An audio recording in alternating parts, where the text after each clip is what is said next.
Magandang umaga, Baguio. Magandang umaga, Pilipinas. Andito na naman po ang inyong Manang Lucy ng Baguio Chronicle sa isa pang episode ng Health Matters.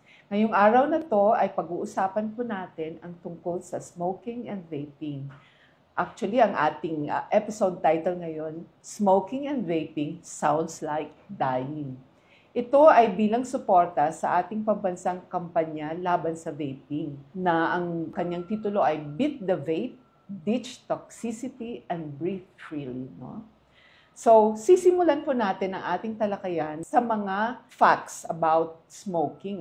So, sa mga kaedad ko dyan, siguro naalala nyo yung mga ads ng mga sikat na brands ng mga sigarilyo nung araw. Sa ating mga 1950s dyan, nakikita po natin ang advertisement na to na isang napaka-pogi na endorser ng isang brand ng sigarilyo. At ito po ay nabalitaan natin na at some point na siya po ay namatay dahil din sa complications na dulot ng kanyang paninigarilyo. So marami po ang nakitang mga sakit, lalo na po sa baga, noong dekada 1960s. No? Alam din natin, based on research and surveillance or longitudinal studies, sa mga nakaraang taon na ang paninigarilyo ay talagang nakakamatay. So, na-confirm po ito.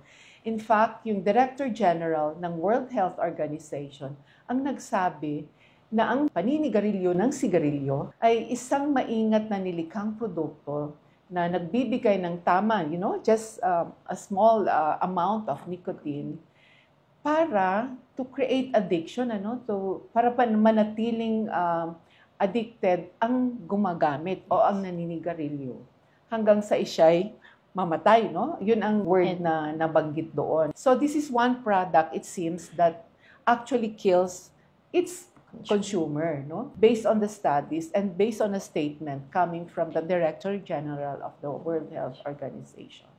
So nakita rin po sa mga pananaliksik na iba-ibang form, yung impact sa smoker, ang paninigarilyo ng matagalan. No? Pwedeng ito po ay instant death or isang mahabang proseso ng pagkamatay dulot din ng paninigarilyo na to mula sa sakit sa puso, sa cardiovascular, hanggang sa sakit sa baga. So, of course, lungs ang unang inaatake niyan, which may eventually lead to death. So, sa kabila ng malawakang pagsisikap, nananatiling isang modernong epidemya ang paninigarilyo sa malalim na epekto sa kalusugan. So, noong 1984, si Dr. Everett Koch, ang Surgeon General ng US, noong panahon na yon ay nagbigay ng isang mahalagang talumpati tungkol sa mga panganib ng paninigarilyo. Sa kanyang talumpati, sinabi niya, ang pinakapangunahing layunin ay magkaroon ng smoke-free na lipunan pagsapit ng taon 2000. Pero look at us now, 2020-2024 na. So pagkatapos ng target na taon para sa smoke-free na lipunan na pinanukala ni Dr. Koch, isang bagong produkto ang matagumpay na ipinakilala sa buong mundo. Ang e-cigarette or yung electronic cigarette na sinasabi na may layuning magbigay ng mas malusog na alternatibo sa paninigarilyo daw, sabi nila. Ito ang magiging focus ng ating talakayin sa maikling reel Pulmo Talk na ito ngayon. And with us to discuss this is Dr. Denise Alzate, who is currently undergoing her fellowship with the Baguio General Hospital Medical Center.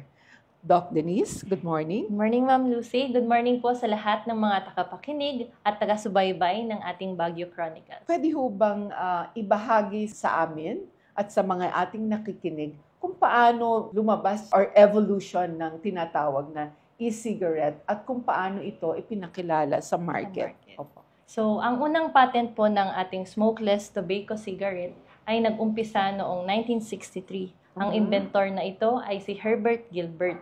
Ngunit, it was not until the early 2000s po nung mas nakita nila ang commercial potential ng mga e-cigarettes po na ito.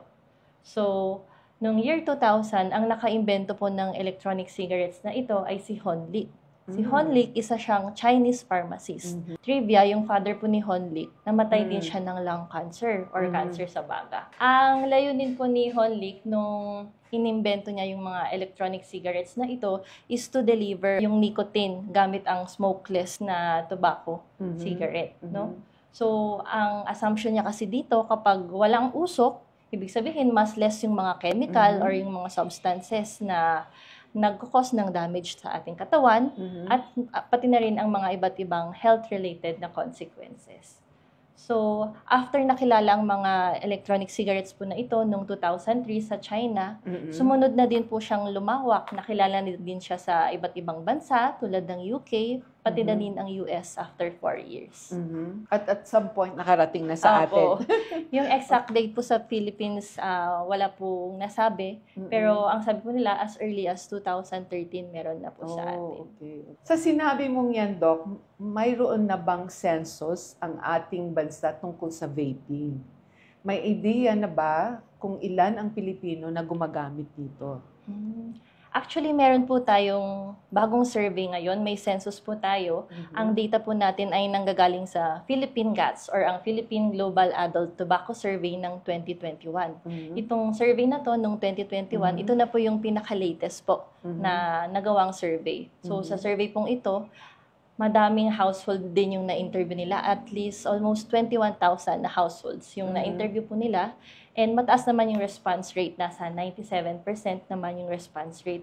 At base nga po sa survey na ito, nakita nila na 7 out of 10 na mga respondents ay alam or aware kung ano ang e-cigarettes or electronic na sigarilyo. Mas mataas ang kaalaman tungkol sa e-cigarettes sa mga lalaki kumpara sa mga babae. Kasi usually sila yung nag-smoke. Yes po. Maliban po doon, ang nakakabahala is yung mga young adults, yung mga kabataan po natin na ages 15 to 24. Sila po yung pinaka-aware kung ano po yung electronic cigarette. Maliban po doon, napag-alaman din sa survey po na ito ng GATS na ang awareness or ang kaalaman sa electronic cigarette ay nagbabago batay sa educational attainment ng mga consumers or ng mga households, no? So, mga consumers na walang formal na edukasyon, medyo mababa yung rate po nila. Nasa 32.6 lang po. Samantalang yung mga umabot ng kolehiyo or higit pang edukasyon, umaabot ng 80.3% yung awareness po nila dito. So, the older, no? The older they get, mas mataas yung awareness. But in terms of, yung mga users po, Doc? Okay po. Regarding po sa mga users naman po ng e-cigarettes, based din po sa GAT na survey po natin, ang mga ever users ay nasa 5.7% ng total na population po natin. Samantalang ang mga current users, yung mga naninigarilyo, hanggang ngayon, nasa 2.1% naman po.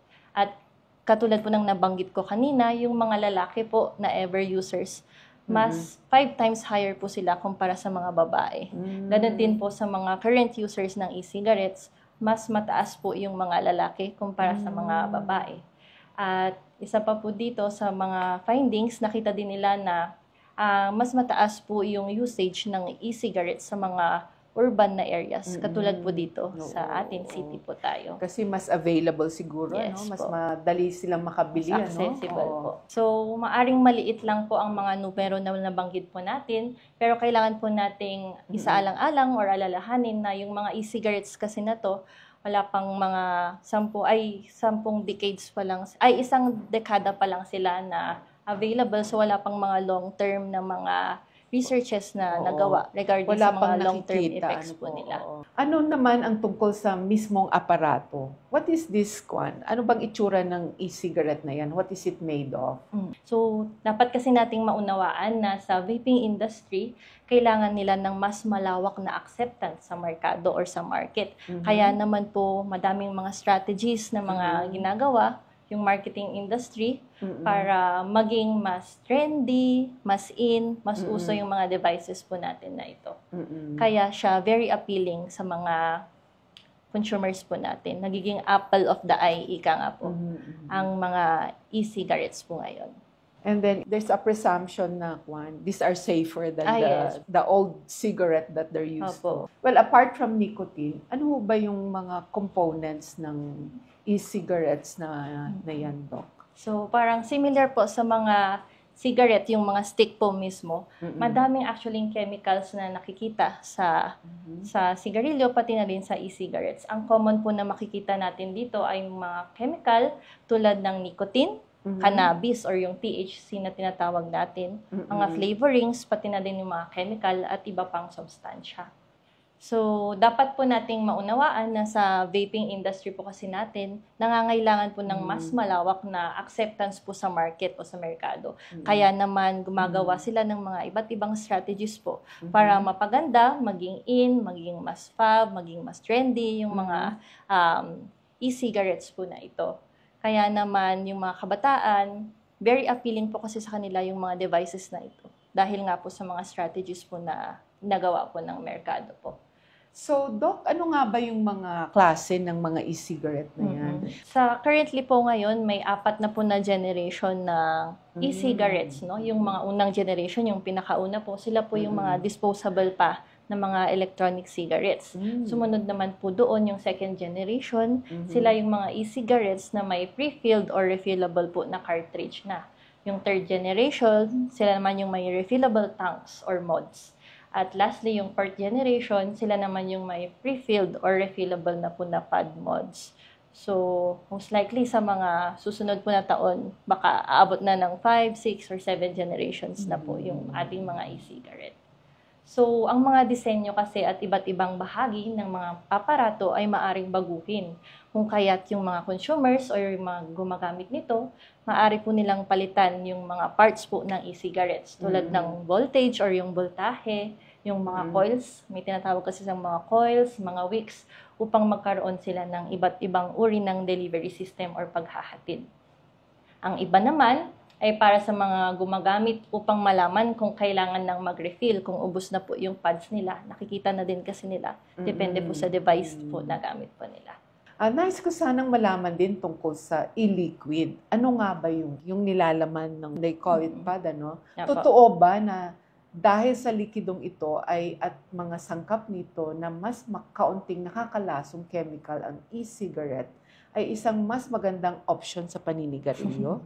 Is it any less harmful? So, kailangan balikan natin na ang isang stick po ng sigarilyo ay naglalaman ng humigit kumulang po na 7,000 na nakakalasong substances or toxic chemicals. At 70 sa mga ito ay sangkap na nagdudulot ng cancer. Kasama na rito ang formaldehyde po, ang acetone, toluene, kasama din po dito ang naphthalene, pati na din ang hydrogen cyanide. Regarding naman po sa ating e-liquid or yung mga likido na kino-convert natin sa mga aerosol, no, ng isang electronic cigarette, karaniwan itong halo ng tubig, food grade na mga flavorings, kaya kung nakalanghap na po kayo, medyo mabango kasi talaga yung mga yung mga vapors nila. Maliban po doon, may laman din itong nicotine or nicotina, cannabis or yung tetrahydrocannabinoid, very addictive po yun. Sa mga contents po na nabanggit ko, meron din tayong tinatawag na propylene glycol or yung vegetable na glycerin. So yung dalawang ito, yung dalawang huling substansya po na nabanggit ko, sila po ay tinatawag na humectant na ginagamit po sa e-liquid upang makagawa ng mga aerosol na kahawig po ng usok ng nasusunog na sigarilyo. So, ang ratio po ng yung mga substance po na yon, yung propylene glycol at vegetable glycerin sa e-liquid ay maaring magbago, batay na rin sa kung alin ang nais or lasa na gusto po ng mga consumers po natin. Kung na-mention ko po kanina yung word na humectant, no? So, yung humectant, hygroscopic po kasi siya. Ang ibig sabihin po ng hygroscopic, nag-a-absorb po siya ng tubig. Apo. Na ito po yung substance na ginagamit upang manatiling moist ang mga bagay. So, ngunit yung humectant po na ito po yung nagkakos po ng iritasyon po sa ating lungs. Maliban po sa nabanggit natin kanina po, Ma'am Lucy, Manang Lucy, mayroon din po kasing nabanggit sa libro ni Stratton et al. Sa kanyang libro ng toxicology. Nabanggit niya nga dito na maraming hazardous na compounds ang natagpuan sa e-cigarette na yan. At sa heated na aerosol or yung vapor na nililikha ng electronic na cigarette. Kabilang na po dito ang formaldehyde, acetaldehyde, at acrolein na mga carcinogenic or nagkakos po ng cancer. No. Not Dok, necessary. ano lang Yes po. para lang yung formaldehyde kasi ano natin yan di ba yung preservative yan? Yes po. O ginagamit yan kung kayo po ay estudyante sa mga may laboratory, ginagamit po yan sa mga samples. Yung mga kumukuha ng anatomy doon. Opo. Oo. Doon nila ini-store. So, you imagine what kind at andun pala na kasamang yes po. component yan sa e-cigarette. Opo. Sige, Doc. Yes po. So, mas malaking alalahanin din po natin na since may mga dinagdag po sila ng mga flavorings na itinuturing na ligtas, no? Yun kasi yung minamarket nila na safer siya, relatively safe siya, na gamitin sa mga pagkain, ngunit hindi kasi siya sapat na nasusuri para sa kanilang potential na maging sensitizer or nakakalason or nagdudulot ng iritasyon. Wala pa kasing, hindi kasi nila minamarket na nagkakos siya ng irritation, nakakalason. Kasi puro positive po kasi yung mga ay na-advertise po nila. You mentioned sa regular cigarette sticks, Yes, there are po. 7,000 toxic chemicals that are found there. Are we able to identify also kung ilan ang toxic chemicals? Well, apart from the ones that were mentioned. Is it any less? Kunyari 7,000 sa regular cigarette stick. How does it compare with the vapor of the e-cigarette? Oo. Wala po kasing parang comparison na nagawa, pero ang base po sa studies, lesser po kasi yung mga toxic chemicals or substances sa electronic na cigarette.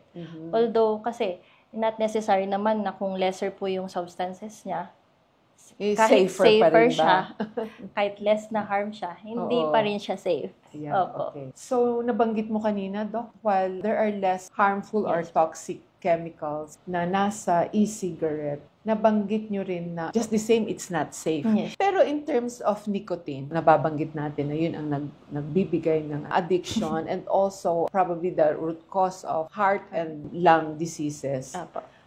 Ang e-cigarette ho din ba ay yung level of nicotine na kanyang nilalaman ay ganun din ka-toxic? So, kailangan po nating tandaan na sa mga nabanggit po nating chemicals kanina, ang pangunahing issue pa rin po dito ay yung nicotine nga po na nabanggit po ninyo.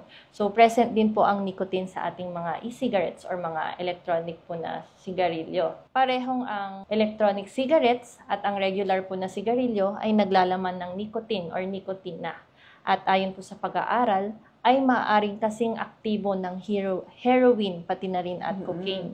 So, it's as addictive Yes as po. heroin and cocaine, ano? Opo.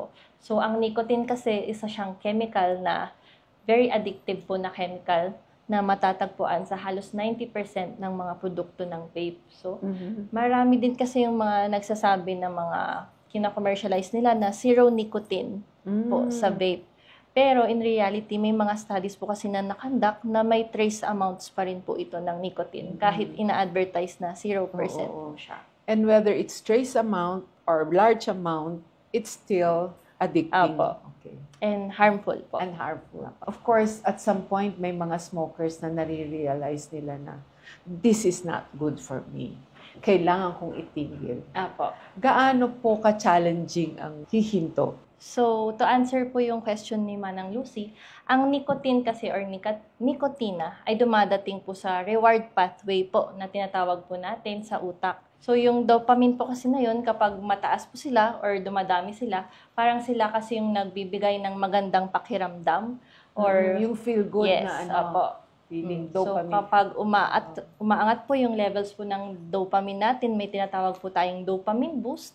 At ito po ay bahagi ng proseso ng pagka-addict. So, nagiging addictive po siya dahil po sa dopamine po. Kaya nahihirapan pong mag-quit yung mga consumers po natin dahil po sa effect po ng nicotine sa reward pathway po ng ating brain at ang pagtaas nga po ng level po ng dopamine po sa ating katawan. So, more on pleasure po kasi yung sensation nila kapag gumagamit po.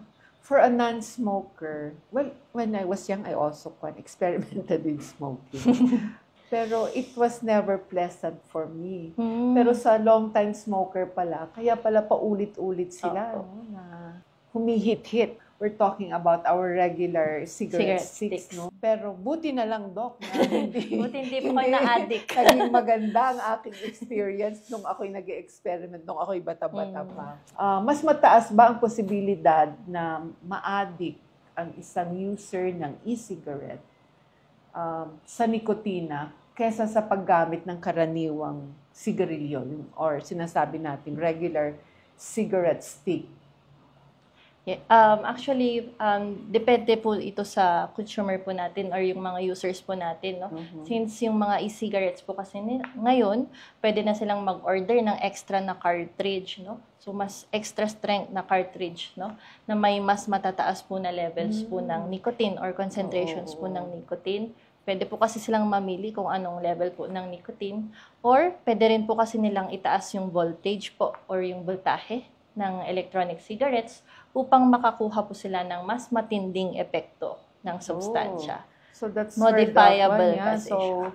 And then they can tailor it to their gusto nila. Opo. Which becomes more harmful because if they're so addicted, parang, itaas ko yung level ng extra strength na sinasabi ninyo.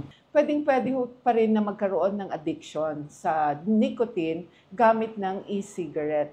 So, napaka-komplikado pala ang habit ng vaping na yan at nagdudulot ng malaking hamon sa ating mga pulmonologists na mabibilang din doon si Doc Denise, na silang mga frontliners sa pag-educate ng awareness ng mga na hindi magkagandahang epekto ng paninigarilyo. At sila rin, yung clinic din nila ay sila yung nagpro-promote ng smoking cessation sa pamamagitan ng, would you believe, may smoking cessation clinics na po, no? Sa ating BJHMC, no? So, para malaman natin yung dami or level ng nicotine dependence, kailangan talaga nating isaalang-alang ang concentration ng nicotine na kanilang ginagamit, no? Isang hit-hit o isang puff? Ilang puff ba ang kanilang ini-inhale, no? Anong klaseng aparato ang kanilang ginagamit? At kung sila man ay nagpalit-palit ng settings or concentrations, no? Kasi parang mas nakakatakot yung e-cigarette, kasi you're able to manipulate and tailor it in such a way according to your, para suit yung needs po. Yung pangangailangan mo o kung anong gusto mo. Sapat nang sabihin na kung ang isang vapor or user ng vape or e-cigarette ay nananatili sa kanyang konsentrasyon ng nikotina sa isang pod, hindi nagpapalit mula sa isang konsentrasyon patungo sa isa pa, o hindi nagbabago ang settings ng kanyang pods, may gamit po na pwedeng malaman kung ano yung level ng nicotine dependence. Pero punta na lang po tayo sa doktor kung gusto nating malaman. Puntahan po natin ang mga pulmonologists natin sa BJHMC na mas makaka-explain po sa atin. So, batay sa katotohanan na wala pang vaping product na aprobado ng FDA. This is something new, no? Na wala pa palang aprobado ng FDA para sa ligtas na paggamit. Bakit ganun na lang ang kasikatan ng vaping sa mga kabataan at mga young adults, Doc? Yes, Manang Lucy, no? Nakita natin na yung mga pasyente na ito, sila yung mga teenagers or yung mga kabataan na actually iniipon nila yung allowance po nila para lang makabili ng isang peraso na vape po or e-cigarette, no? May tatlong pangunahing dahilan actually kung bakit ang mga kabataan na ito or yung mga young adults ay nahihirapan na makaalis sa vaping epidemic po na ito. First po, syempre misinformation po, no? Akala kasi nila since wala nang usok kumpara po sa mga sigarilyo or yung mga sticks, less po yung harmful po na effects po ng vaping sa katawan po natin, pati na rin ang mga ibang health-related po na consequences. Maliban po doon, may mga pag-aaral na din po na nakandak na nagpapakita nga po na marami sa mga teenagers ay hindi po nila alam na ang mga vaping cartridges ay naglalaman po ng nicotine or nicotina. At sa halip, ang akala lang po nila, all the while, is flavorings lang po yung laman niya. Yung mga mababango po na mga flavoring po ng e-cigarettes na ito. Bukod pa po rito, Malawak kasi ang paniniwala ng mga ang vaping devices ay mas ligtas kaysa sa sigarilyo or sa cigarette sticks, no? Maaring hindi alam ng mga kabataan ang mga nakakalasong mga contents or substances po na nabanggit po natin kanina sa aerosol. O pwede din kasi hindi nila nakikilala ang pagiging mas kaunting nakakasama ay hindi nangangahulugang ligtas ito. Tama. Okay? So, pangalawa, ang mga vaping devices po natin kasi ay ibinebenta upang maakit ang mga kabataan. Very appealing na po kasi yung mga e-cigarettes, iba-ibang devices. Diba? Pag naka-e-cigarette ka, diba? Parang it looks so stylish also, diba? Yes po. So, ang mga e-cigarettes parang ginagawa na kasi silang ang mga accessories po ngayon, no? Hindi na natin napapansin kung iba-iba na kasi yung mga disenyo po nila. So, yun. Kung paano nila binebenta yung mga cigarettes, yung produkto kasi ginagawa nilang parang stylish na po kasi siya. So, pangatlo, syempre, curiosity pa rin po, lalo na sa mga kabataan, no? Ang mga kabataan, as we all know, likas po silang mausisa. Yeah. So, yung kasabihan na curiosity kills the cat ay talaga na nga naman pong totoo. Particularly to young people, ano? Yes po. So, Doc Denise, may mga health concerns ba tayo kaugnay ng vaping? Apo. Yes po, Manang Lucy, no? May mga health-related concerns po tayo regarding po sa mga e-cigarettes, no? Noon nga pong 2019, may naiulat na po sila na case po ng EVALI or yung e-cigarette or vaping product associated na lang injury. Yun po yung acronym na EVALI. So, matapos po ang epidemiologic na investigation, na find out po nila na yung kaso pong ito ay pangunahing nauugnay sa paggamit ng tetrahydrocannabinol or ang THC gamit ang vaping products at ang mga ito po ay na-contaminate po or kontaminado ng vitamin E acetate at not necessarily po sa paggamit mismo ng commercially sold po na mga nicotine-containing electronic cigarettes. Okay. May mga cases po. So, kailangan pala talagang we have to be concerned, no, pagdating sa paggamit ng e-cigarette or vaping, no? Yes po. Doc, ano ba yung mga institusyon na nag-aalok ng smoking cessation sa ating locality dito sa Baguio mismo, Doc? Apo. Yes po, meron na po. Yung mandate po kasi natin ng AO na number 122 series of 2003, ang nakamandate po na dapat po lahat po ng ospital ay kailangang magkaroon ng smoking cessation clinic. Lalo na po yung mga government hospitals, pati na rin po yung mga tanggapan ng kalusugan sa mga lungsod. So, kadalasan, ginagamit nila ang Brief Tobacco Intervention or BTI na tinatawag po natin. BTI. Layunin nitong tulungan ang mga pasyente na nais tumigil sa paninigarilyo.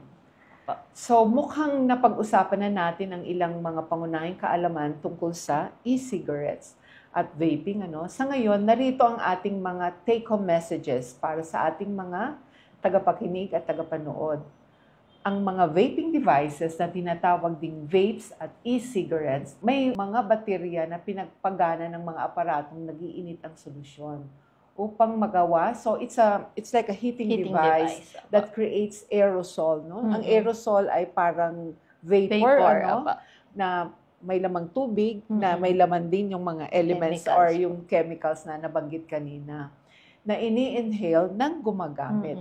Kung titignan po natin, siyempre pag ini-inhale niya, hindi pumupunta sa environment. Is that what it is? Or binubuga din ba niya? Binubuga din po. So parang sinasimulate kasi nila yung traditional smoking combustion experience.